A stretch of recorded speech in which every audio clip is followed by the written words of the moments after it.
When you think the original film came out in 1977, the love of Star Wars never died.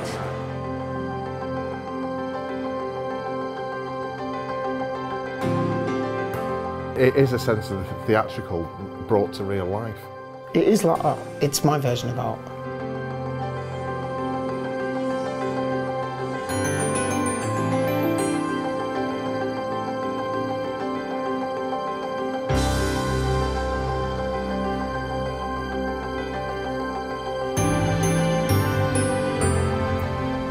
I think the media obviously like to portray people dressing up in Star Wars costumes as a certain way, and they don't see that side of it when, you know, you're at a little child's funeral.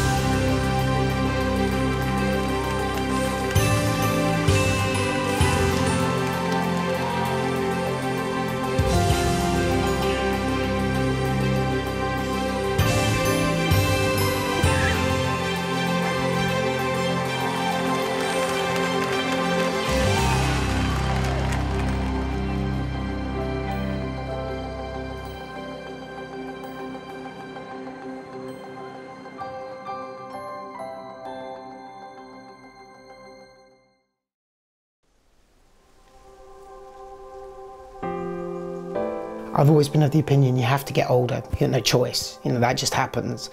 I've never gone along with the growing up thing.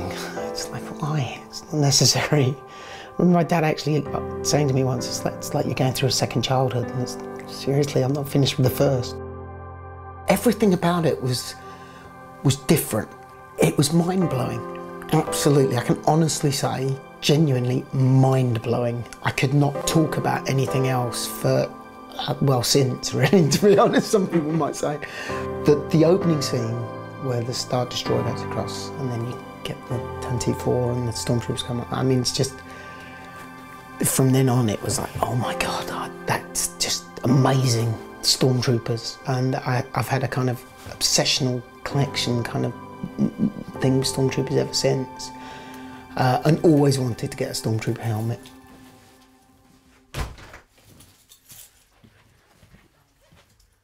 It's an evolution, in that you start off wanting to collect or get, and I never realised that. I mean, it's the internet's been the reason why this has exploded, because people now know, oh, I'm not the only one. You want to get that prop, that costume, that whatever. And as the internet grew, it became easier, or more, you were more able to do that. And then once you've got them, seriously, how many people you know are going to own a Stormtrooper helmet, not going to try it on? You're going to. The UK Garrison is part of the 501st, which is a worldwide organisation of costumers. We'll work kind of independently and differently, but under kind of one big umbrella, if you like. I've been really lucky. I've been part of the UK Garrison now for probably eight and a half years or so.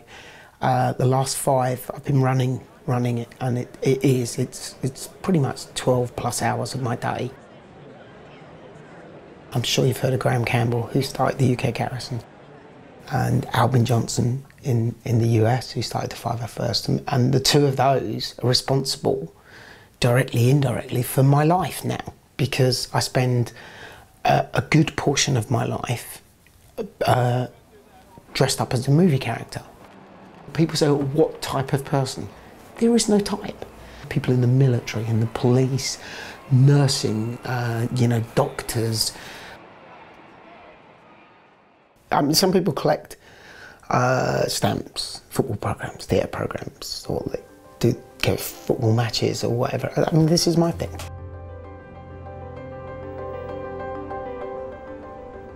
Everyone will tell you differently. You will get people who will say that what we do is cosplaying. You will get some of our members who will say, I'm absolutely not a cosplayer. Some are happy to be defined as a cosplayer. We are costumers. With the UK Garrison, what we get with us is we not only have the costume, but as soon as we leave our changing room, we are that character, and we will endeavour to stay in character 100% of the time. I've never been from a kind of, I don't know, sort of drama, acting, wanting to dress up as a character as such.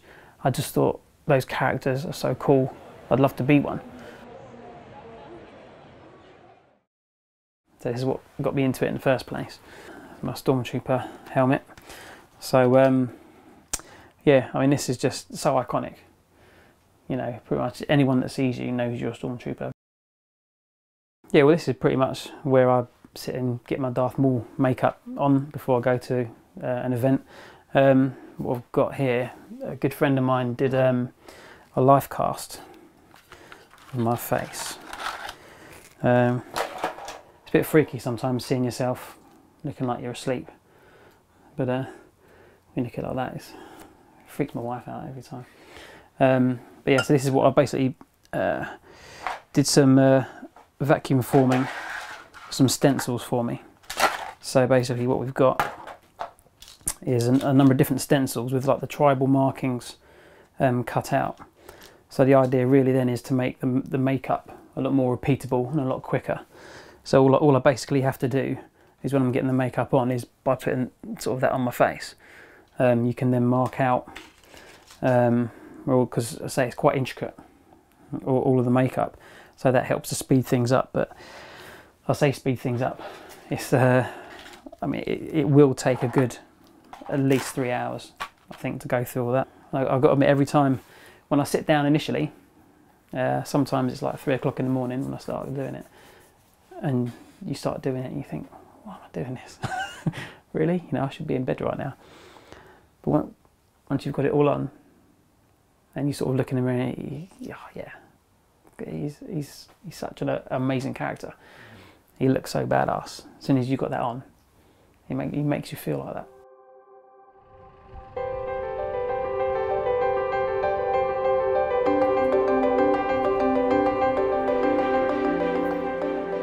I've been trooping now for 3 years, just over 3 years now. I spoke to one of the guys and said, look, I said, this is awesome. I want to get involved.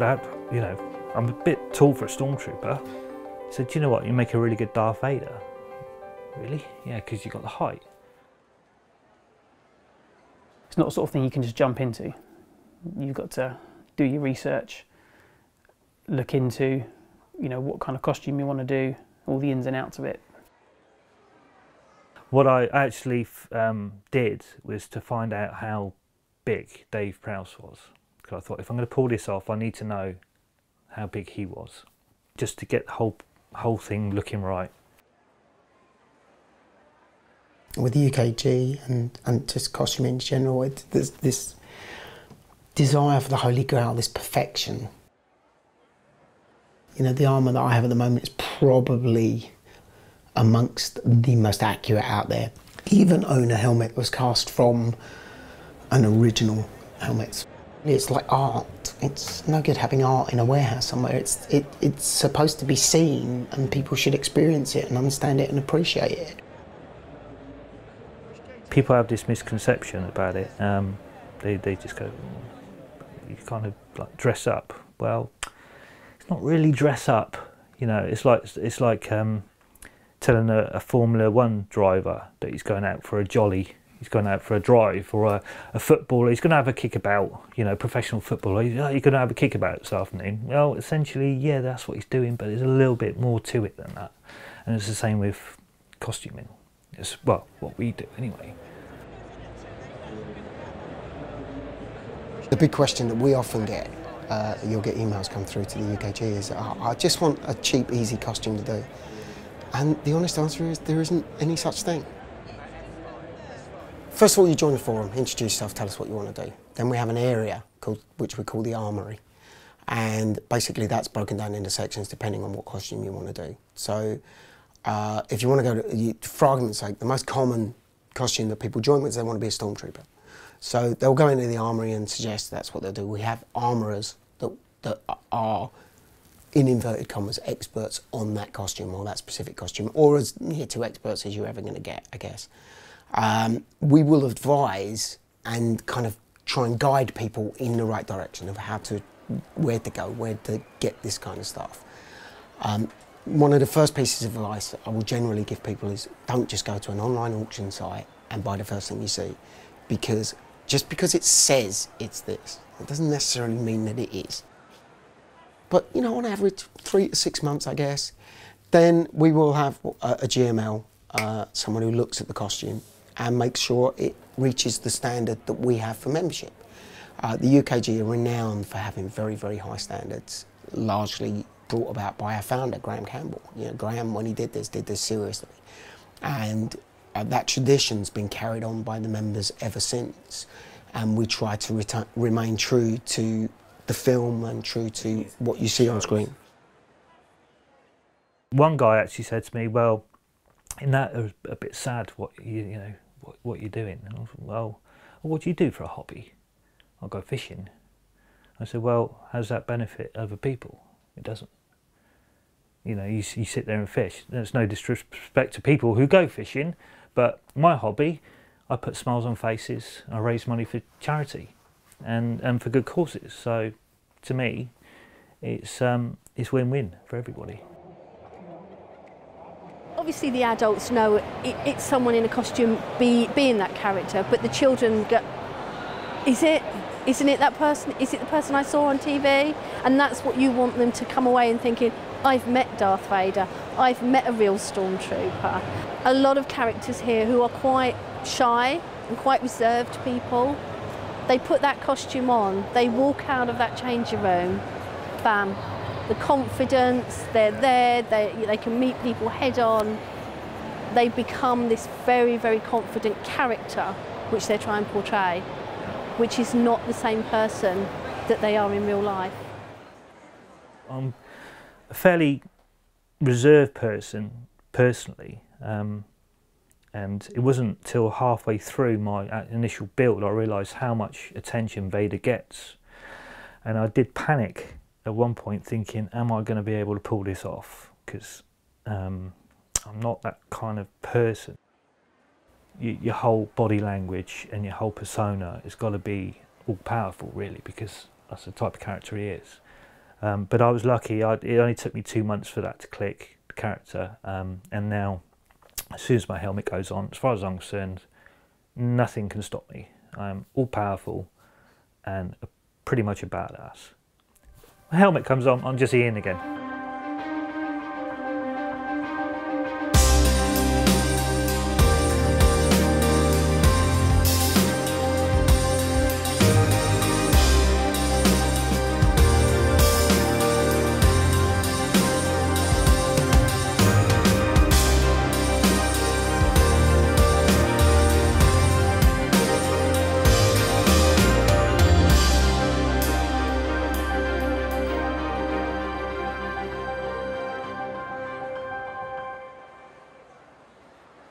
Welcome the Boba Fett to the stage.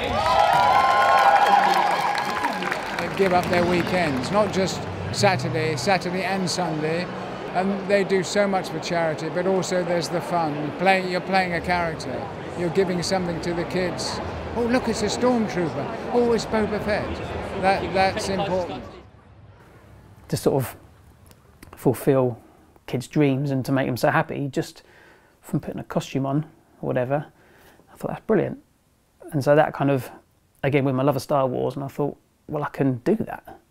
Can really make a difference in people's lives. And again, when you learn about the charity aspect of what the 501st and the UK Garrison do, well, you know, that's even more of a drive to be able to be a part of it. Okay, well, the best way to do that is go onto our website and you'll see a tab on there. I'm responsible for all the public relations, be it internal with the Garrison, external with the public. How did I get involved in the Garrison? By accident. I understood Star Wars, but I couldn't understand why you'd want to dress up and go out as a stormtrooper. And a lot of people don't get it until you actually see it for yourself. Watching the stormtroopers interact with the children, watching how excited they were to see them, I thought, this is what I wasn't getting. We have two distinct types of events. If it is for a charity or for school or a hospital or a community or will do some good for the public, then we just attend free of charge on the day to make their day go better. We also are unique among the 501st in that we actually have what we call a charity pot within the UK Garrison. So when we do commercial, marketing or promotional events, then what we usually discuss with the company we're doing this with is if they would be willing to donate some money into our charity pot. And then periodically through the year, that money is then issued as cheques to the various charities we support. Just the other week we issued a big cheque to the Henry Allen Trust. A few weeks before that we gave some money to the Mitchell Huth Foundation. All we ask for is that we have a secure changing area and we all come armed with a lot of costume equipment. Apart from the initial introduction, I don't do so much towards the event. We have a dedicated events team for that. We do quite a few weddings. It's not outrageous. There's a lot of Star Wars fans out there who would love a Star Wars presence at their wedding, and we do attend weddings. I attended one recently. We had Chewie there. So we've got fantastic pictures of the bride and groom with Chewbacca in the middle and a stormtrooper either side.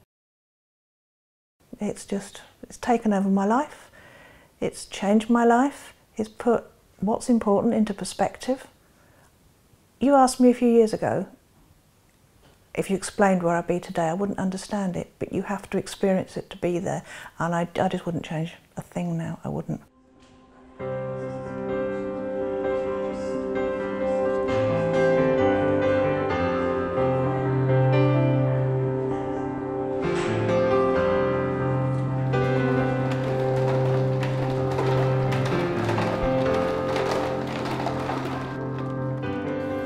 I've always enjoyed what I call the smaller troops, the kind of where they're like our hospitals, which are kind of slightly more intimate and kid-based, and they're about, you know, making a difference to the kids' days. I like your shirt. That's a cool shirt. I'm a fan of Star Wars. I even have 2 Star Wars games. No. It's that escapism, where it can just sort of take them out of where they are and what's going on in their life at that moment in time. How did you guys know I was here? We have spies everywhere. So as a play specialist, my role is to use play to make the stay in hospital much nicer for the children, and also use play to prepare children for procedures and distract them while they're having procedures.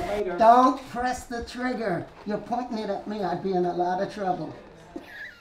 They've been coming for a little while, yeah, they bring some sort of, you know, fun and excitement and some variation to the hospital routine. You being an all of the children that have to spend time in this hospital. So could you help us bring it in and give it to the nurses so that all the children can have it? Could you do that? Good job, Tim. Thank you. All of this young lady here. That's for all the children. Is it cool? All the children in a hospital? Wow. You know, they have some quite difficult treatment, difficult times here, so actually to sort of have people like the stormtroopers and UK Garrison come to visit, really and to raise money for them, really sort of helps them know that other people are thinking and caring about them.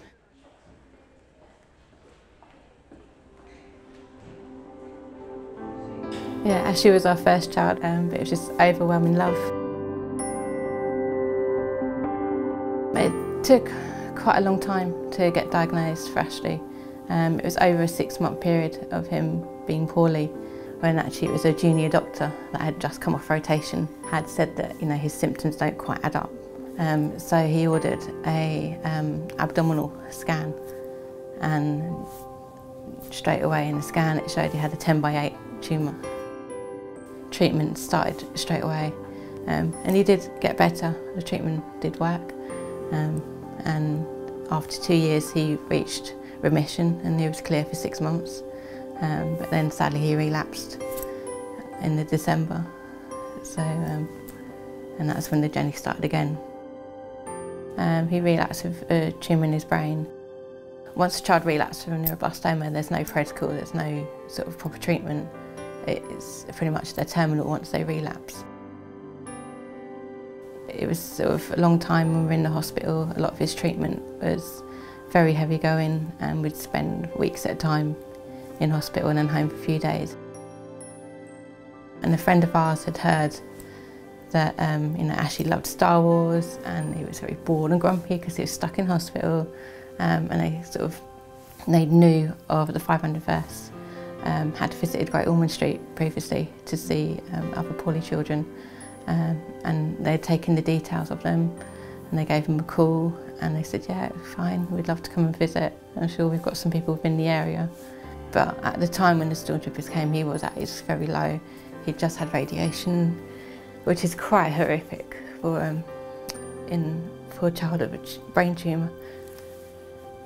Because they make a mask, mould it to your face and then pin you to a table. Literally screw you to a table, and then they do radiation. So it's quite horrific, you know, for the child and to watch as a parent. So,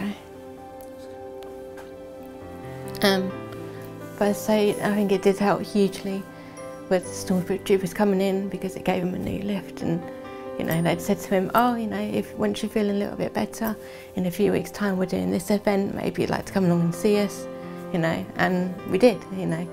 So, yeah, so we have some really great memories with the 501st. But yeah, I think it gave him a lot of sort of inspiration when the stormtroopers came to visit, and it was always something that he always talked about afterwards.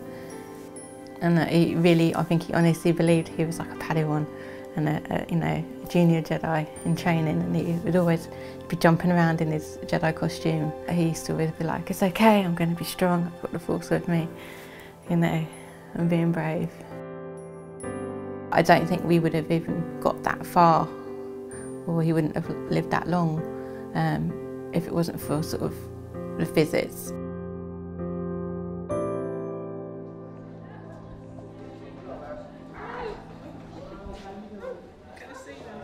How you doing, Charlie?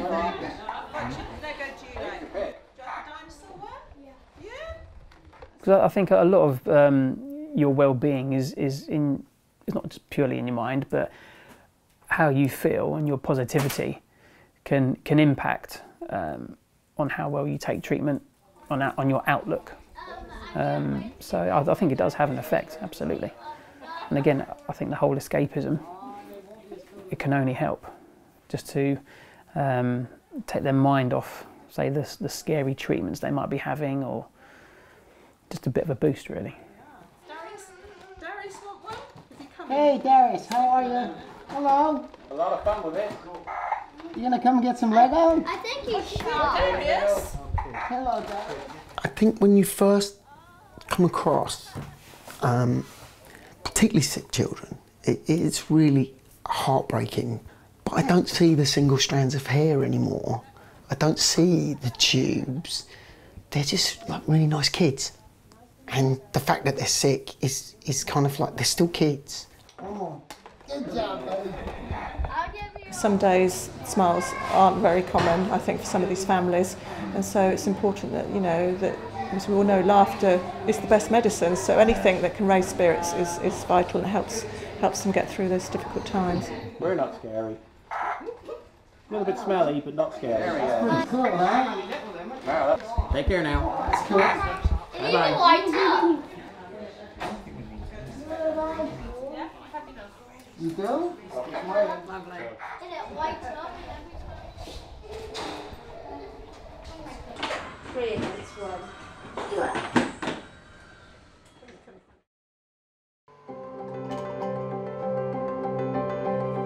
I still say that every day's a Star Wars day, and it is, and I still love it, you know, it's crazy. This is living the dream.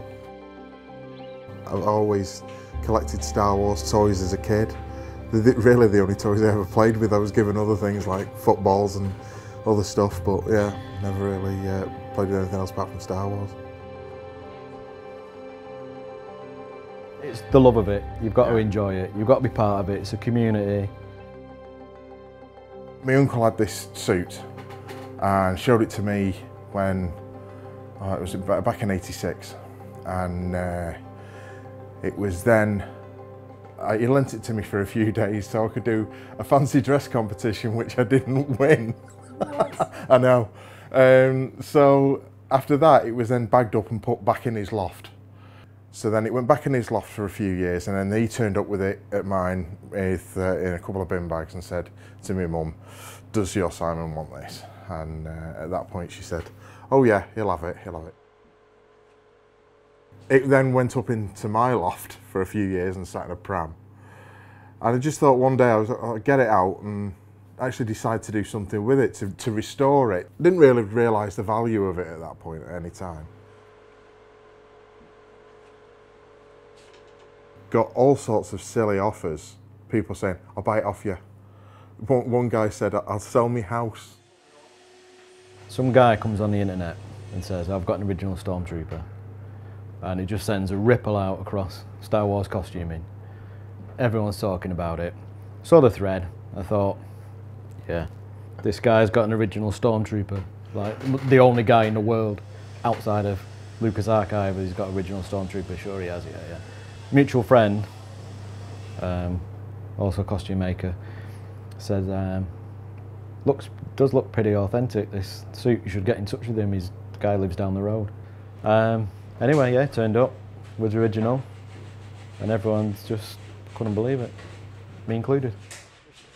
This effectively is what turned up in those 2 bin bags that my uncle dropped off at my house.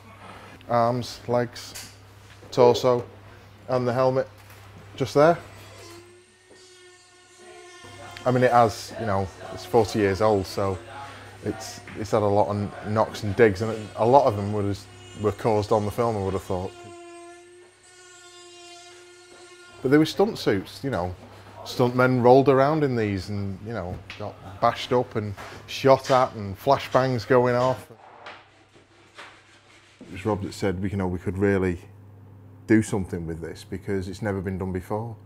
It's never been done with an original suit from A&H. I mean, I loved art when I was at school, you know, so having the artist background for me really helps with stuff like this, whereas I can imagine if you just didn't have any love for that, then you just wouldn't go anywhere with it.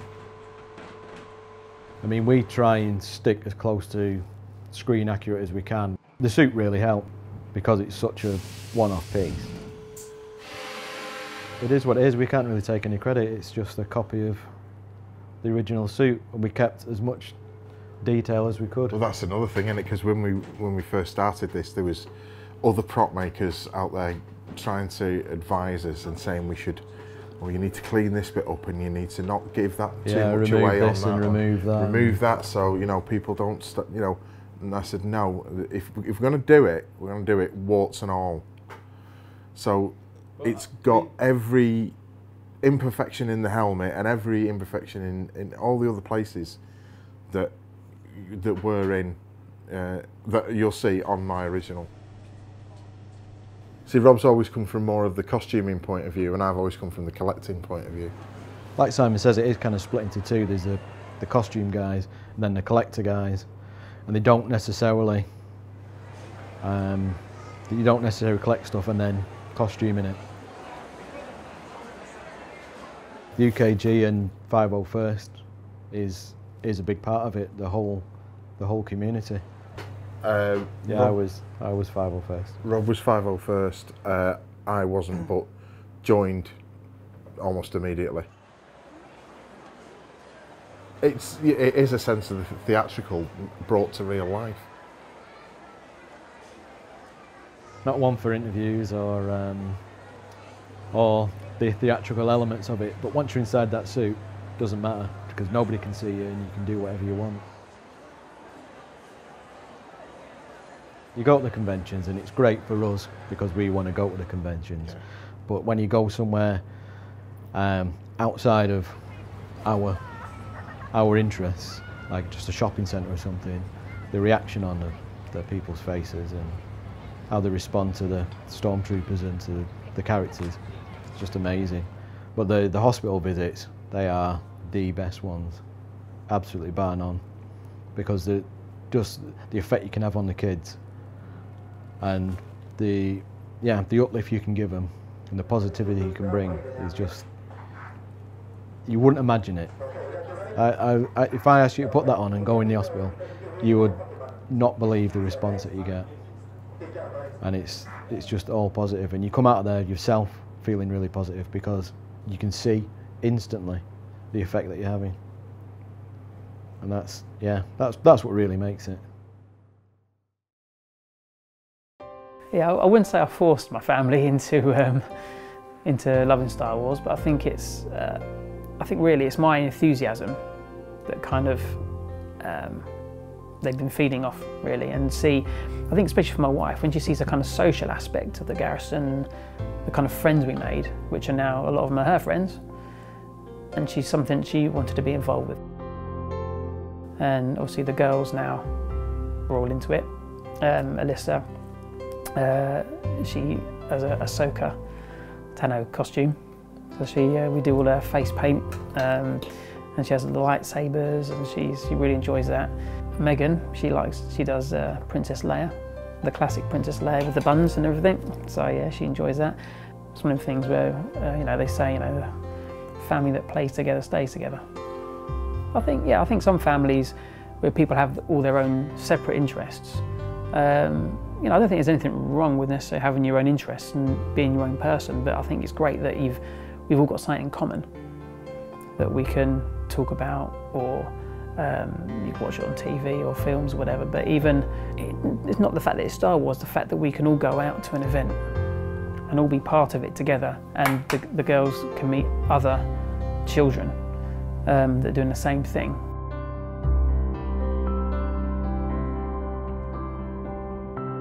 It was kind of a case of, I like the films, not sure what the rest of this is all about, until kind of Steve introduced me to the people, to the world of costuming, kind of got more into it. And then with having 2 young boys, it's a case of joining in or missing out, I think. The youngest one loved it from the first time he saw it and would reenact every single moment. Yep. And because we do have costumes around the house, they would be in them most of the time. In fact, we used to go to school to pick up the older one, and he'd have to wear a costume every day. So he would. Well, let's put it this way: the boys had lightsabers in their hands when they were like 1 year of age. I think the rest of the world has almost caught up again with Star Wars because of the release of the new film. So where they were going to school and the kids didn't really know so much about Star Wars because of the age, like 8, 10, it wasn't really around. But now the new film's come out, everybody is so excited about it. All the kids have got Star Wars lunchboxes, school bags. So now my kids, boys are like, everybody now thinks our kids are super cool because they've seen them in their costumes and they've seen them at events, and that kind of boosts their confidence a little bit to want to do it even more. And you've just hit the nail on the head there, because it's like a confidence thing as well, because hanging out with our club, etc., and what have you, and they've been part of that. And obviously, Karen, she runs the Galactic Academy as well for the kids, and it's given so much for their self-esteem and confidence. For us, to get the memories of the events that you've been to, that's what we're looking for. We're kind of thinking, we've had such a good day, it's been really nice, some of them really inspiring, and it's just nice to be able to look back at that later and go, oh yeah, we did that. It is one big family. We all, like I say, going back to what I said earlier about getting together, socialising, get together, building the armour and what have you. It's a good experience. The Galactic Academy was set up in America by Albin Johnson, the same person who set up the 501st. And the UK kind of touched on it a little bit, but not very much. And then a friend of ours, Stuart, sort of took hold of the reins and said, we need to bring this to the UK, let's make it bigger. And I kind of volunteered to help.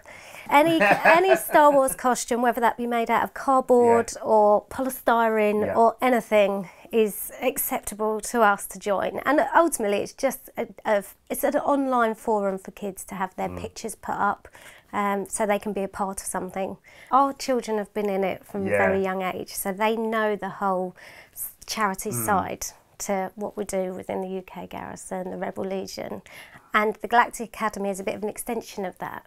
So when they do events, there's collection buckets, and my kids always go to school and say, oh, I did this for charity at the weekend, and they're really proud of that. They kind of like the whole thing that I'm doing something for other people. Well, I think it's like really helps so they can help them like get better. But as a parent from ourselves, obviously, I think the main thing I'd like the kids to feel is that they're proud of themselves, that they've actually done something. And, you know, yeah, obviously they're having fun. Yeah. But a lot of kids today always want stuff. They want money for stuff. To actually see someone and a child give their money to another cause, I think that's quite special.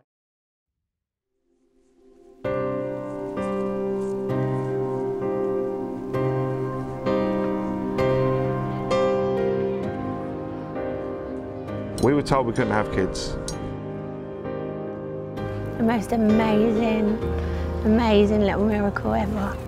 As parents, you don't expect, you know, to be sitting across the table from a consultant and them saying to you those words, cancer. You don't associate them with a child, and especially not your child. You don't expect this to happen, you know, and hearing those words are just like the worst ever. It's like a knife to your heart. Mark and I always had this rule that we never really spoke about things in front of Henry until we all sat down together as a family unit.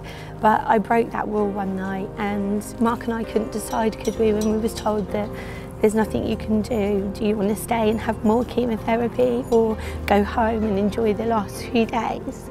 I thought Henry was asleep, and I said to the nurse, how do you know when to stop? What do you do as parents to come to this decision? And Henry said, Mum, it won't work. We go home now. I go home to my bed and my toys.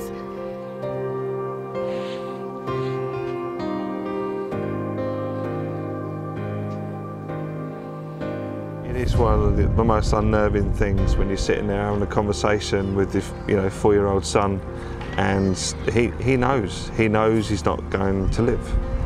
That, for a dad, and even more a mum, it's just, you can't fully understand that, because you've got a 4-year-old son that knows he's going to die, and there's nothing you can do about it. He referred to his friends, was obviously the patients at the hospital, and that's who he referred to as his friends. And then he said to us, didn't he, Mummy and Daddy, you helped the other children, didn't he? Yep.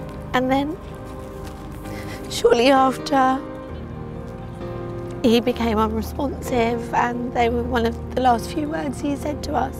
So we've kept that, and we decided that, what do you do, you know? Once Henry gained his angel wings, we kept reliving that Christmas Day and what he wanted us to do. So we began the Henry Allen Trust and gathered 10 trustees together, and we all decided what could we do to create Henry's lasting legacy and his memory so no one would forget him.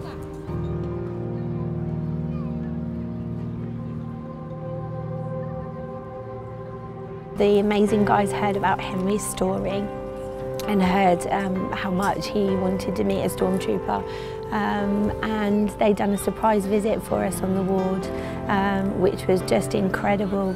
We've kindly built up such a lovely relationship. They're kind of like part of our family now.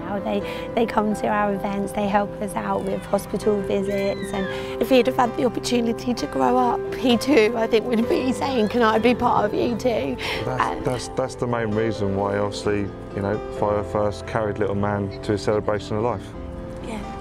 We couldn't think of anybody else that we wanted to do that for and give Henry his final send-off. We just knew that it had to be the troopers and Darth Vader. It was clear that Dawn and Mark wanted us to do it. Yeah, I don't think you'll get a tougher sort of event than that. And having children yourself, yeah, I don't think you'd do a harder thing than that at all.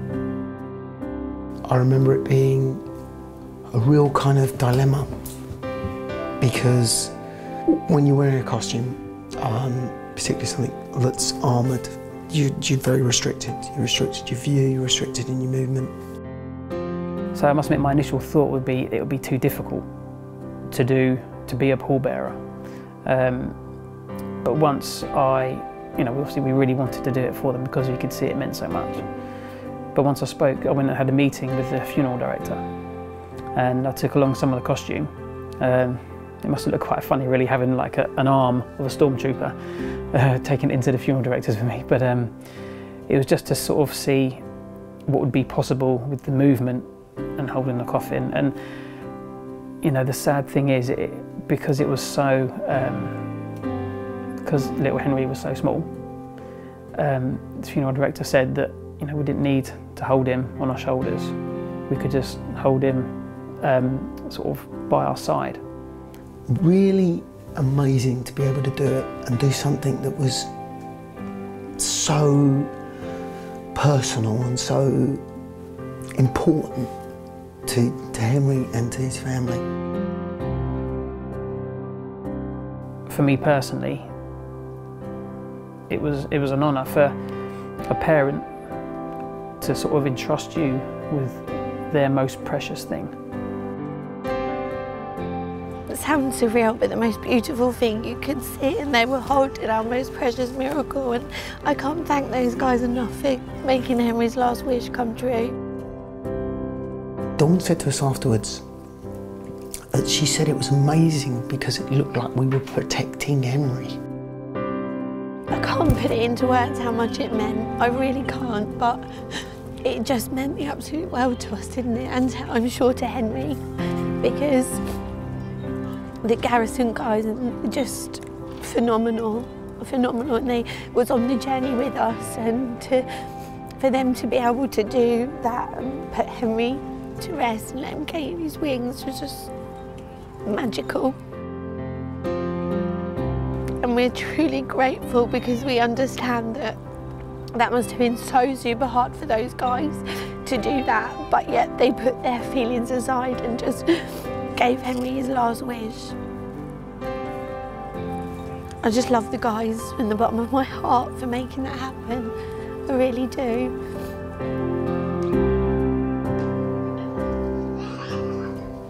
What can you say? It was pretty phenomenal to be able to do that, but just wrong that we had to.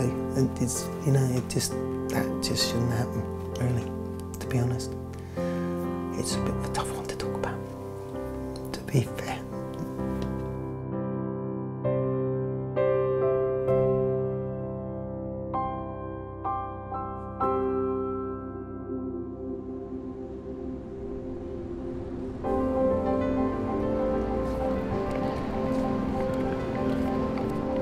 So Ginny, can you tell me what you're doing here today at Leicester Square? No, I can't. Sorry. No, I'm afraid I can't. We're here to enjoy the red carpet and to see what's going on here, and more to be revealed. More excited than I can express. I am melting inside. Biggest thing we've ever been involved in. So yeah, it's just trying to contain the excitement, just chill out a bit and just soak it all in and enjoy it, really. We're here for one big day, a special day, which every Star Wars fan, right, should be part of and be proud of, right? We are UK Garrison, right, and we are proud to be part of UK Garrison. All our guys have waited, you know, well, forever for this, to be quite honest. It seems like forever anyway. From our point of view, getting this right is so important because, you know, this is so important. So we've spent the last week organising, structuring this so that what we provide to today's spectacular is as good as we can be.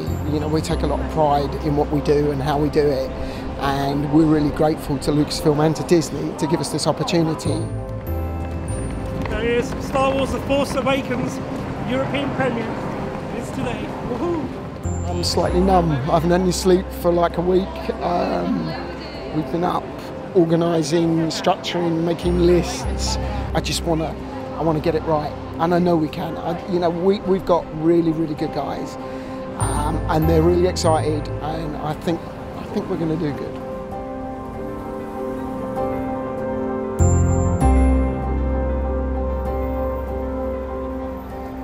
I made a promise to Disney in their offices that we could pull that off. We literally got the go-ahead 3 days before. For me, it was surreal. It sounds cliched, but I kept telling myself, is this really me? Am I really here? Am I doing this? When we came out of the cinema, we did get mobbed. I'm into this for the charitable side of it. I love doing the charitable side. I love seeing the smiles on faces. But it's the effort the guys put into their costumes. It's the hours of work. It's the hours they dedicate just to have them all be able to walk a red carpet for a Star Wars premiere. This is a little bit of reward for what you do every day. Had to acquire a couple of police officers. One of the police officers got on the radio, got some backup, and we ended up with 4 Met police officers with us as well, holding the crowds back.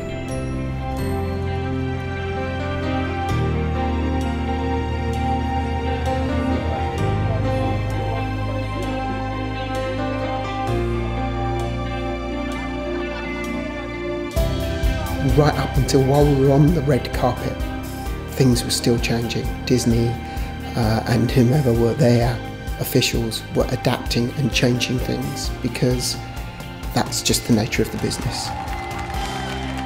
It was just a rush, it was like an adrenaline rush. Walking onto the red carpet, as soon as you turn the corner, it's just one massive flash, camera flash. This is amazing, and the crowds were absolutely brilliant. Flashing and the sound of cameras and look this way, turn this way, and it was like a dream. It was like for 5 minutes you're like a film star, and that must be what it's like. He's such an iconic villain. You see Darth Vader, you don't mistake him for anybody else. Your whole body language and your whole persona has got to be all powerful, really, because I don't know whether it's excitement, relief, combination of both, was seeing the screen and being up front with Vader and seeing an absolute sea of troopers behind and knowing that I was partly responsible for that. I made that happen. Showing the world this is what we can do. Crowd were brilliant. They were calling Vader, and they were just going absolutely ballistic. You can't explain how it feels. It's Star Wars. It was a film, the first film that had come out for years and years and years, the one that most of us never ever thought we'd made again, and to actually be on the red carpet for that was a special moment. And again, we're very, very lucky to be able to do that sort of thing. Yeah, something I'll never forget. It's brilliant. That memory will never ever leave me. What we did do, we did to the best of our ability, and I think it was phenomenal. It was epic, absolutely. Even just not being in costume, just walking down there, seeing the screen ahead of me and seeing everyone up there, and they just looked awesome, absolutely awesome. It's the best thing ever. It is a nice reward. It's not what we do it for. We do it for the money, for making the money for the charities, but this is something, it's an absolute honour and a privilege to be able to do this. I wouldn't have imagined this out in my wildest dreams that I'd ever get to do this, to walk down the red carpet. I'm not an A-lister, I'm just a regular person off the street, and I got to walk down the red carpet. How awesome is that? Believe in yourself, because you can do it.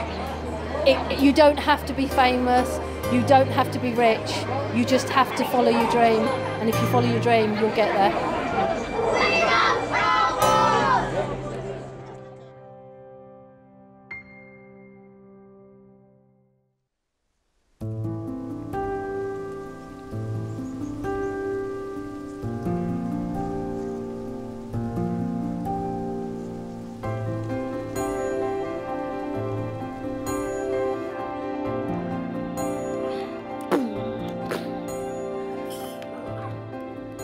We've always been Galactic Academy. Usually we dress up, don't we?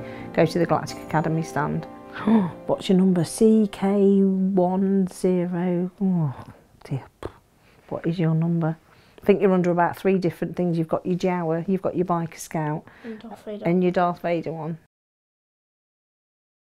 Who have you raised some money for? Where did we dress up, and where did we go across that big bridge? Oh, on the bridge. So we walked across. Well, you didn't walk across, but you was dressed up, wasn't you, in your Biker Scout outfit, guns and everything, and we put you in your TIE Fighter wheelchair, and we went across the Humber Bridge. And who did we raise money for that day? Who do we always raise money for? Can you not think? Wish upon a star. Oh. Didn't we? This is some of my Lego Star Wars. Here, there's some of the spaceships and some cannons.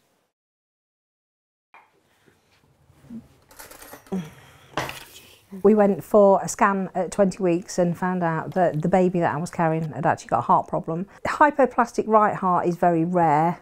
Obviously he was born, they then proceeded to do open heart at 3 days old, and if you can imagine surgeons doing open heart on a heart the size of a walnut, your Christmas walnuts, that's how big the baby's heart was at 3 days old. After that it was just trying to live a normal life really. At the time they said we would be looking at 3 surgeries. He would possibly live till the age of 10. At present day, today, Luke's had 19 heart operations, and the surgeries that they do are maintaining his heart at the moment. We have the standing joke now, you're 11, you're on borrowed time, so we do quite laugh about it, don't we? We do sort of say, oh, another year older sort of thing. But you've only had 1 operation this year, haven't you?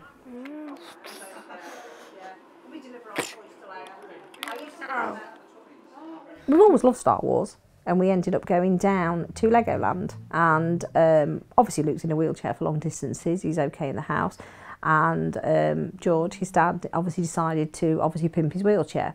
So we first obviously thought about doing it as a TIE fighter, because you'd got a Darth Vader outfit, hadn't you? Mm-hmm. So we obviously did the TIE fighter side, and obviously Luke had just a plastic, cheap Darth Vader lightsaber, didn't you? And then we obviously had a Darth Vader, and everybody, like, you know, from the 501st, was like, oh, what have you done to his wheelchair? Oh, this is amazing, like this sort of thing. And a lot of them were like, you know, is he just in costume or does he need it? And we were, no, no, no. And he had lots of photographs taken with the 501st, and the most famous photograph is Luke stood with 2 TIE pilots at the back end of Legoland, and it just went viral. Absolutely just went viral. Apparently you even attended a Comic-Con over in America and came second. We're not quite sure how you actually attended the Comic-Con and came second, because you can't actually fly all that distance. But yeah, so we got involved, and it was sort of from then on, sort of 501st really took us under our wings, and every time we went to a Comic-Con, we went to Excel, we've been to Celebration, everybody just knows Luke.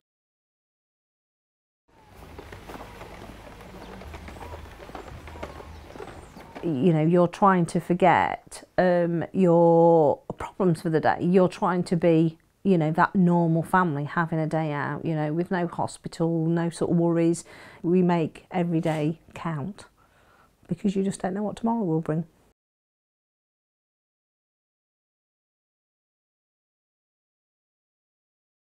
We need to make a new outfit next year, don't we? We need another outfit to go forward, don't we? To do something else. Now these 2 are separate sets, like you can take that off and have that connected, and you can also put a minifigure onto there, then pull out that and make them fall to the rancor pit. The UK Garrison met Luke at Legoland a few years ago. He was in his wheelchair, dressed as Darth Vader, and his father had made his wheelchair look like a TIE fighter. We took a photograph of him, which subsequently went viral, got in contact with him and his family, did a trip to his school, they had a Star Wars family day there, and we've been friends with Luke ever since. He follows us everywhere, he comes to many, many events, he's always kitted up, and he has an absolute love of Star Wars. Well, these are 3D units. They've got models inside where they just stay still, but then above they've got like this kind of screen, then it goes down onto them, so then it looks like if they're moving. And there's some really good ones here.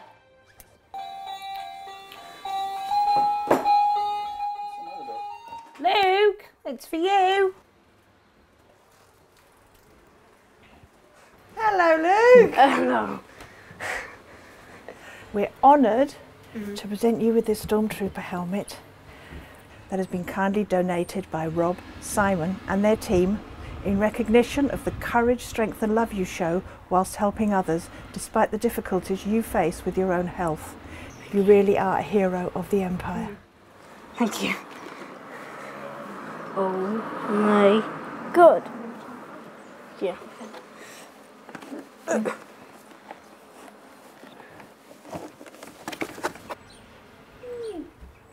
It looks awesome. You absolutely fit the part and you very well deserve it for all the hard work you've done helping others. And hopefully you can carry on doing it in the future, and when you're old enough you're going to join the UK Garrison and carry on the tradition for us. Good lad. Are you under there? Yes. Stuck. Now look, that's specially made just for you, that is. Wow, look. This means a new outfit now, doesn't it? Yes. Yes. Are we going to invite these stormtroopers in then? Yes. Whoa. Step. Got the fabulous Death Star. It's wonderful because we get so much pleasure in doing what we do, and with the excitement that's happening for a new generation with the new films coming out, Luke embodies that excitement, and Luke has a love of costuming and a huge love of Star Wars, and we can just see it being handed on to the next generation. And Luke and the other children of his age will be the ones that carry on the legacy of the 501st Legion in the future, and they will become the new generation carrying forward the charity work that we do today, and hopefully it can get bigger and better and we can help more and more children who then will in turn carry it on.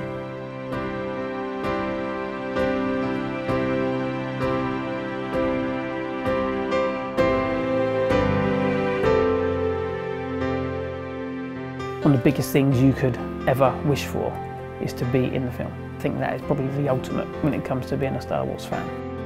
I wouldn't give up what I did, no way. There's no way I would give up being in the garrison or trooping to be in the film. You know, you get a child come up, and again, one of the ones in hospital where a child hadn't smiled all day until we came in as stormtroopers. It's a journey that I'd recommend anybody who wants to get into costuming does. We've done so many amazing events over the years. Priceless, basically, it is priceless. You just make every minute count.